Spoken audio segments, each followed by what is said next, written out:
ಸಶಸ್ತ್ರಗಳನ್ನ ಬೆಳೆಸುವಂತಿಲ್ಲ. ಅವಾಗ ಸರ್ಕಾರವನ್ನು ಅನುಮತಿಯನ್ನ ಪಡೆದೇ ಅಲ್ಲಿನ ಬೇಡರು ಏನ್ ಮಾಡಿದ್ರು ಅಂದ್ರೆ ಸಶಸ್ತ್ರಗಳನ್ನ ಬಳಕೆಯನ್ನ ಮಾಡಿದ್ರು. ಅದಕ್ಕ ಇಲ್ಲಿ ಕೆಲವಷ್ಟು ನಾವು ಅಂಶಗಳನ್ನ ಪಾಠದ ಬಗ್ಗೆ ನೋಡೋದ್ರಿಂದ ಮೊದಲು ಇಲ್ಲಿ ಕೃತಿಕಾರರ ಪ್ರಭಾವವನ್ನು ಇಲ್ಲಿ ಲಾವಣಿಗಳು ಜನಪದ ಸಾಹಿತ್ಯದ ಒಂದು ವಿಶಿಷ್ಟವಾದಂತಹ ಪ್ರಕಾರ. ಇಲ್ಲಿ ವೀರತನ ಸಾಹಸವನ್ನು ವರ್ಣಿಸುವುದರಿಂದ ಲಾವಣಿ ಎಂದರೆ ವೀರಗೀತೆ ಎಂದು ಕರೆಯುವುದು ಕೂಡ ಒಂದು ವಾಡಿಕೆ.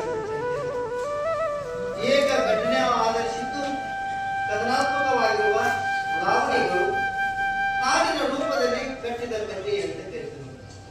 ಜನಸಾಮಾನ್ಯರು ರಚಿಸಿರುವ ಲಾವಣಿಗಳು ವಾಸ್ತುನಿಷ್ಠವಾಗಿರುತ್ತವೆ. ಇದರಿಂದ ವಾಸ್ತು ಪರಂಪರೆಯಲ್ಲಿ ಉಳಿದು ಬಂದಿದ್ದು ಈ ಐತಿಹಾಸಿಕ ಮಹತ್ವವನ್ನು ಗದ್ಯದ ಫಳವನ್ನು ಭಾವಗೀತದ ಸತ್ವವನ್ನು ಹೊಂದಿರುವ ಲಾವಣಿಗಳು ಧ್ವನಿ ರಮತೆಯನ್ನ ಅರ್ಥ ಸೌಂದರ್ಯವನ್ನು ಹೊಂದಿವೆ. ಈ ಪ್ರಸ್ತುತ ಈ ಲಾವಣಿ ಪದ್ಯವನ್ನ ಡಾಕ್ಟರ್ BS ಗರಿಮಠ್ ಅವರ ಕನ್ನಡ ಜನಪದ ಗೀತೆಗಳು ಎಂಬ ಕೃತಿಯಿಂದ ಆಯ್ದು ಸಂಪಾದಿಸಿ ನೀಡಲಾಗಿದೆ. ಇದರ ಆಶಯವನ್ನು ತಿಳ್ಕೊಂಡಾಗ ಕನ್ನಡ ನಾಡಿನ ಮೇಲೆ ಪರಗಣಿಗಳಿಂದ, ಪರಗಣಿ ಅಂದ್ರ ಪರದೇಶಿಯವರು ಅಂತ ಕರೀತಾರೆ. ಅಂದ್ರ ಯಾರು ಇವರು ದಾಳಿ ದಂಗೆಗಳು ಯಾರ ಮೇಲೆ ನಡೀತಿತ್ತು ಅಂದ್ರ ಭಾರತೀಯರ ಮೇಲೆ, ನಮ್ಮ ಕನ್ನಡ ಜನರ ಮೇಲೆ ನಡೀಯುವಂತ ಸಂದರ್ಭದಲ್ಲಿ ವೀರರು ಅವುಗಳನ್ನು ತಡೆದು ಅಂದ್ರೆ ನಮ್ಮ ಕನ್ನಡಿಗರು ಗೌರವವನ್ನು ಉಳಿಸಿದ್ದಾರೆ. ತ್ಯಾಗ ಬಲಿದಾನಗಳಿಂದ ಅಮರರಾಗಿದ್ದಾರೆ. ಇಂಥ ವೀರ ಕಲಿಗಳ ವೀರ ಸಾಹಸ ಉಜ್ವಲ ಜೀವನವನ್ನು ವರ್ಣಿಸುವ ಕಥನಾತ್ಮಕ ಕಾವ್ಯಗಳೇ ಲಾವಣಿಗಳು. ಜನತೆಯನ್ನು ಹೊರದುಂಬಿಸಲು ಗೀತೆಗಳನ್ನು ಕಟ್ಟಿ ಕಾಡಿದ್ದಾರೆ. ಊರಗಳನ್ನೇ ಅವರಿಗೆ ಅಂಕಿತಗೊಳಿಸಿದ್ದಾರೆ. ಹಳಗಳಿ ಬೇಡರ ಲಾವಣಿ ಅದು ಒಂದು ದೇಶದ ಉದ್ದೇಶನ. ಹಳಗಳಿಯು ಬೇಡರ ಊರು. ಇದು ಮುಧೋಳ ಸಂಸ್ಥಾನ ಅಂತ ಕರಿತೀವಿ. 562 ದೇಶೀಯ ಸಂಸ್ಥಾನ ಅಂತ ಕರಿತೀವಿ. ಅದರಲ್ಲಿ ಮುಧೋಳ ಕೂಡ ಒಂದು. ಇಂದಿನ ಬಾಗಲಕೋಟೆ ಜಿಲ್ಲೆಗೆ ಸೇರಿದೆ. ಅಂದು ಕಲಾಗಿ ಜಿಲ್ಲೆಯ ಒಂದು ಸ್ಥಾನ ಹೊಂದಿತ್ತು. ಇಲ್ಲಿಂದ ಉತ್ತರಕ್ಕೆ 5-6 ಕಿಲೋಮೀಟರ್ ದೂರದಲ್ಲಿ ಇರುವಂತಹ ಹಳಗಳಿ ಇದೆ. ಅದೇ ಹಳಗಳಿ ಬಂಡರ ಹತಾನ ಕದನ ಎಂಬ ವೀರ ಸಂಯುಕ್ತವಾದಂತಹ ಹಾಡುಗಳೇ ಹಳಗಳಿ ಬೇಡರ ಲಾವಣಿಗಳು. ವ್ಯಾಪಾರಕ್ಕಾಗಿ ಬಂದಂತ ಭಾರತಕ್ಕೆ ಬಂದಂತವು ಯಾರು ಅಂತ ಕೇಳಿದಾಗ ಬ್ರಿಟಿಷರು ಅಂತ ಈ ಬ್ರಿಟಿಷರು ಆಡಳಿತದ ಸೂತ್ರ ಹೇಳಿದರು. ವ್ಯಾಪಾರಕ್ಕಾಗಿ ಬಂದಂತ ನಮ್ಮ ಯಾರು ವಿದೇಶಿಯರು ನಮ್ಮ ಭಾರತೀಯ ಮೇಲೆ ವ್ಯಾಪಾರಕ್ಕಂತ ಬಂದವರು ಆಮೇಲೆ ಏನ್ ಮಾಡಿದ್ರೆ ಆಡಳಿತವನ್ನು ನಡೆಸ್ತಾ ಹೋಗ್ತಾರೆ.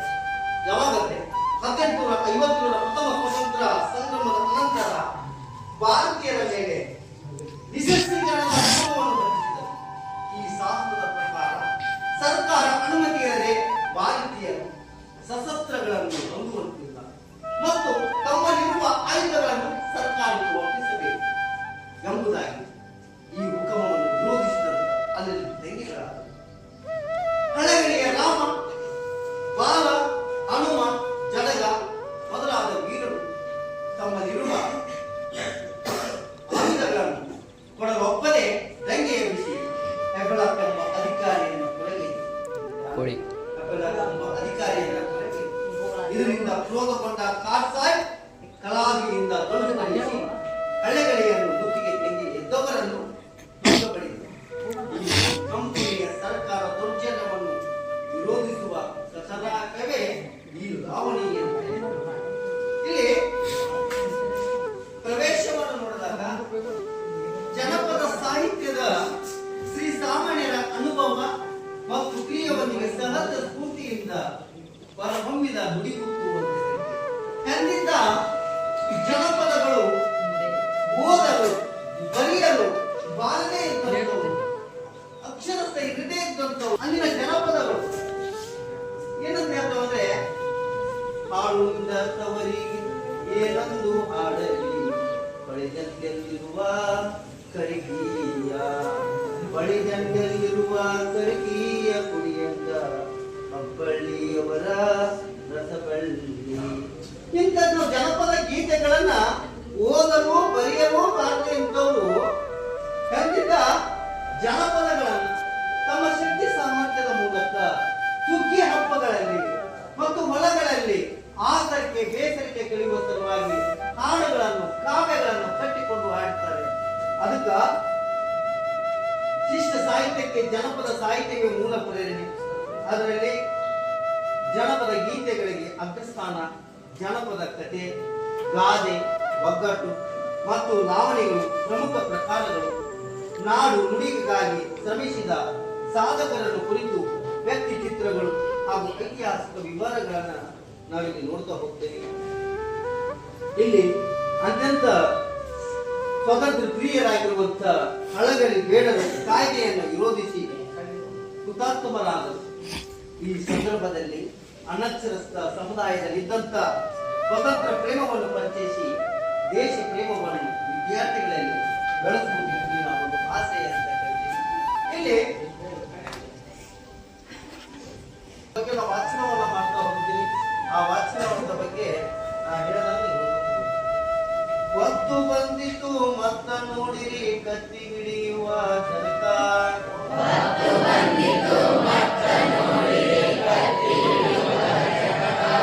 ಶಿಟ್ಟಿನ ಮಂದಿ ಹಳಗಳಿ ಬಂಟರು ಮುಟ್ಟಲಿಲ್ಲೋ ತನಕ, ಶಿಟ್ಟಿನ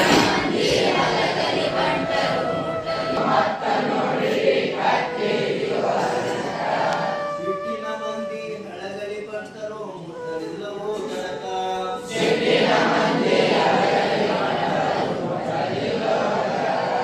ವಿಲಾತಿಯಿಂದ ಉಗಮ ಕಳಿಸಿತು ಕುಂಪಣಿ ಸರ್ಕಾರ,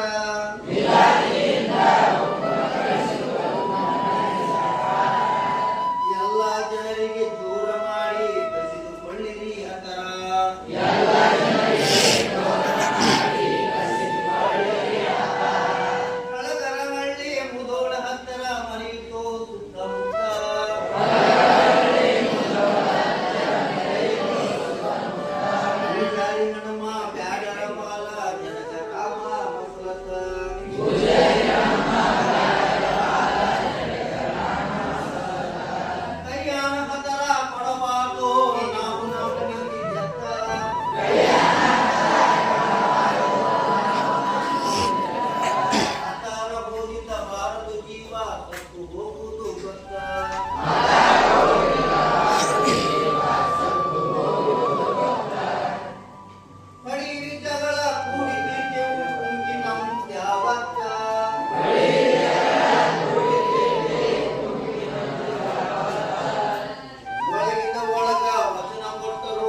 ಬೆನ್ನ ಬಣ್ಣ ಹತ್ತಿ ತೀರ್ಥವಿ ಕಡಿದರು ಏನು ಉಳಿಗೆ ಸಂಗ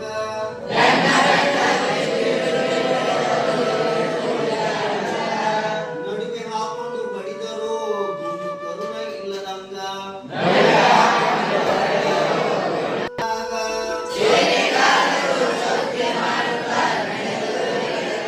ಅಗಸಿಗೆ ಬಂದ ಹೆಬಲಕ ಸಾಹೇಬ ಹೇಳ್ತಾನ ಬುದ್ಧಿ ಮಾತಾ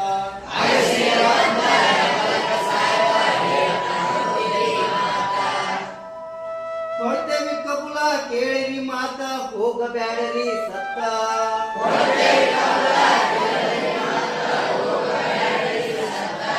ಹನುಮ ಮಾತಿಗೆ ನಂಬಿಕೆ ಸಾಲದೆ ಹನುಮ ಬಂದನೋ ಮುಂದಿತ್ತ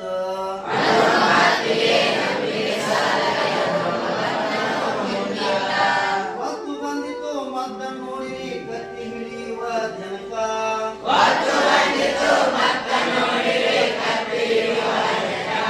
ಸಿಕ್ಕಿದ ಮಂದಿ ಬೆಳಗಲಿ ಬಂಟರು ಮುಟ್ಟಲಿಲ್ಲೋ ದಡಗ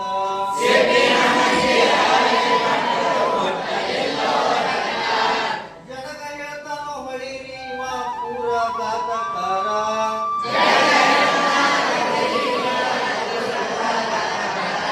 ಜಡಗ ಹೇಳ್ತಾನ ಹೊಳಿರಿ ಇವರ ಪೂರ ಘಾತಕಾರ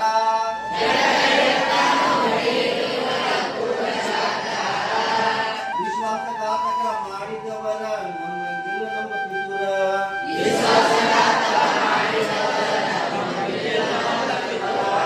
ಮೋಸ ಮಾಡಿ ನಮ್ಮ ದೇಶ ಗೆದ್ದಿದ್ದಾರು ಮುಂದ ಮೋಸ ಮಾಡಿ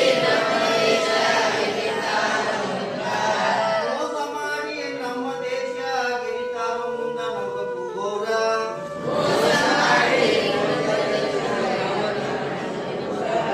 ಅಂದು ಬಡಿದಾನೋ ಒಂದು ಗುಂಡಿಗೆ ಆದ ಸಾಬನ ಕಾರ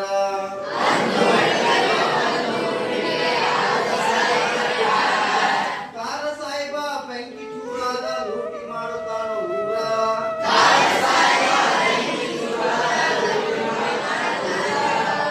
ಸಿಟ್ಟೆಲೆ ಬಡಿದನು ಸಿಡಿದಕ್ಕ ಮುರಿದವು ಬರ್ಪೂಳ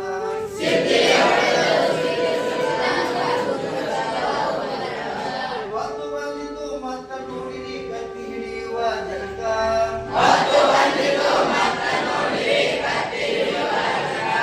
ಸಿಟ್ಟಿನ ಮಂದಿ ಹಳಗಡಿ ಬಂದರು ಮುಟ್ಟಲಿಲ್ಲೋ ದರಕ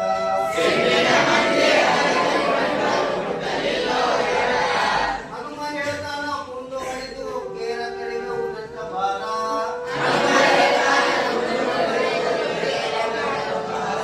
ಹನುಮ ಹೇಳ್ತಾನ ಕುಂದು ಹೊಡೆದು ಕೇರ ಕೆಡವ ಉದಟ್ಟ ಭಾರ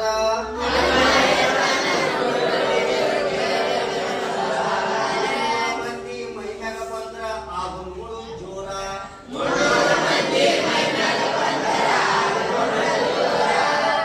ಭೀಮನ ಎದುರಿಗೆ ನಿಂತ 500 ಮಂದಿಗೆ ಮತ್ತ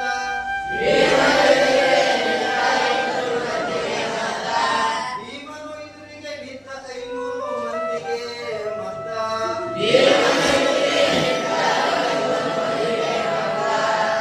ಬಾಲನು ಮಾಡಿದ ಕಸರತ್ತ ಕುದುರೆ ಕಡಿದು ಹತ್ತಿಪ್ಪತ್ತ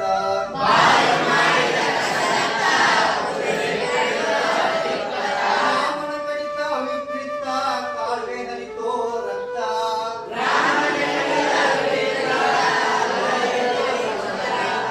ಸಾವಿರ ಆಳಿಗೆ ಒಬ್ಬ ಕುತ್ತನೋ ಕೆಳಗಡಿರಿ ಅಂತ ಮತ್ತ